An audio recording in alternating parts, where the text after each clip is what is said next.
And now I'd like to talk about some traits, skills for great communicators. In your book, Climb to the Top, you list down 10 commandments for great communicators.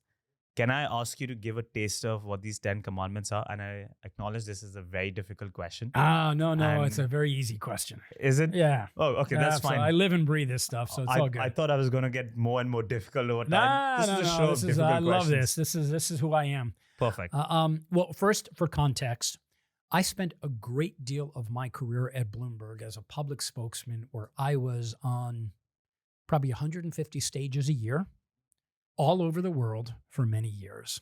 And in the finance world, London, Tokyo, Singapore, Hong Kong, Zurich, London, Geneva, they become your roots. And in all those financial centers, I had to learn how to address a Swiss-German audience and go to Geneva, a Swiss-French audience. You go to Hong Kong, Japan. You learn a lot about the touch points and what resonates to different cultures. So as I was speaking, and I have to say, I was not a trained speaker. People didn't train for things like that. I just happened to be a little bit better at this than many of my colleagues. So I was fortunate that I got the nod to take this job, and it was a dream job. As I was learning to communicate, and when I thought about writing my book and using climbing as a metaphor or mountaineering as a metaphor for climbing, I had to figure out, what am I doing? What are the things that people are saying to me? Wow, that was a great speech. And I never quite thought about what I do or how I do it. I just did it. So when I thought about, how do I put this into a framework that is simple and accessible that I can teach other people, it became pretty clear. In the Christian world, we grow with a Bible that talks about the 10 Commandments. Whether you're religious or not, I think everybody gets that this Bible, this King James Bible, has these commandments to live by. So the first thing I had to think about, what's the model? Okay, I'm sure there's 10 things I do. So I asked a friend of mine to sit in the audience one day, tell me what I do. And his name is Ed, and I'll never forget, and I'll thank him for that. Ed Weiss, if you're listening, thank you. He sat there and he started to make notes about what it is I did when I spoke to an audience. That gave birth to the 10 Commandments. And he said, Chuck, what you do is 1, 2, 3, 4, and there were 10 things. Beautiful, 10 Commandments. What I was doing, unbeknownst to me when I hadn't brought any science to it, I was using different techniques, very much what I'm doing right now. When I assembled the 10 Commandments, I did it in a particular order. So the frame of the 10 Commandments is chapter 1. It's called the Primacy, Recency effect. It's the observation that when you speak, people tend to remember the first few things and the last few things, but not much in between. But even though they may not remember the words that you say, people never forget how you make them feel. Because communication is 55% visual, 38% tonality, and only 7% words. Because when you speak at 150 words a minute, nobody can remember all of them, but you don't forget the tone, and you certainly never forget what you see.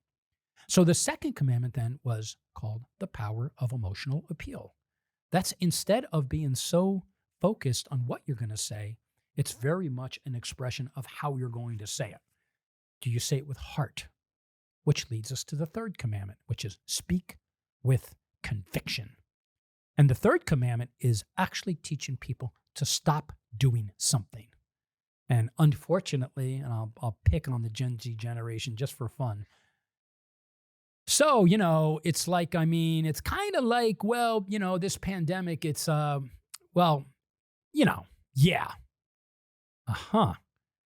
If you were to go to Morgan Stanley and talk like that, I said, I can't let you go. You have to stop doing that. So unfortunately, many people pick up our bad habits of these things called filler words. So chapter 3 is the elimination of these verbal crutches. Chapter 4 is all about body language, the recognition that the body speaks before the mouth opens. When you walk into a meeting and you're sitting there and you're on your phone and everybody's walking in and you don't say hi, you are communicating in a very big way. Your body is speaking. Chapter 5 is called Minimize the Distance. It's based on TED Talks. I train people for TED Talks, and I help them understand. And you'll notice in my class, did I ever stand behind a podium? Never will I put a barrier between me and my students. Chapter 6 is called the Rule of Three. It's a Greek rhetorical technique. A, B, C. If you eat Rice Krispies, you feel snap, crackle, and pop. If you were born in the United States, you appreciate life, liberty, and the pursuit of happiness. Think about the rhythm. 1, 2, 3. 3 musketeers, 3 little pigs. The genie gives you 3 wishes. It's pretty obvious. And then the remainder of the chapter, and I think my favorite chapter, Shalaj, is chapter 8. And Mark Twain, we love Mark Twain, and I dedicated an entire chapter. He said, the right word may be effective, but no word was ever as effective as a rightly timed pause. Now, I'm exaggerating it on purpose, but that is juxtaposed to what was chapter 7 called the speaker punctuates. That's knowing in English and in the Western languages, we write, or those that have a Roman alphabet, we are taught to read and write with punctuation marks. When you're on a page, you see these squiggly lines and these question marks. It's prompting the reader or the writer to actually change the tonality. Hey, what's for lunch? You sometimes tend to go up a little bit. Chapter 7 is all about helping people the speaker, to punctuate, just like I've done now. Otherwise, every word is going to sound like a car driving at 55 miles an hour, and it gets very monotone, and it gets very boring. But I don't like to talk like that because people feel the effort that you're putting in, and they feel that passion. Then chapter 9 is about animating visuals. PowerPoint is not the enemy. PowerPoint's a great tool. People just don't use it quite particularly well. They're like stuffing all the words and letters on it. That's not what it's for. And then chapter 10 is about vocal variation. We vary the pitch. We vary the pace. Sometimes we go higher and sometimes we go lower. But the point is, when you engage someone, the more effort that you can bring to the variety of the way that you are communicating to someone, people simply appreciate it. And it's fun, it's passionate, and it removes any sense that this could be a monotonous conversation, but it takes effort, and people really appreciate that. So that's the 10 Commandments in a nutshell. Thank you for prompting me on that.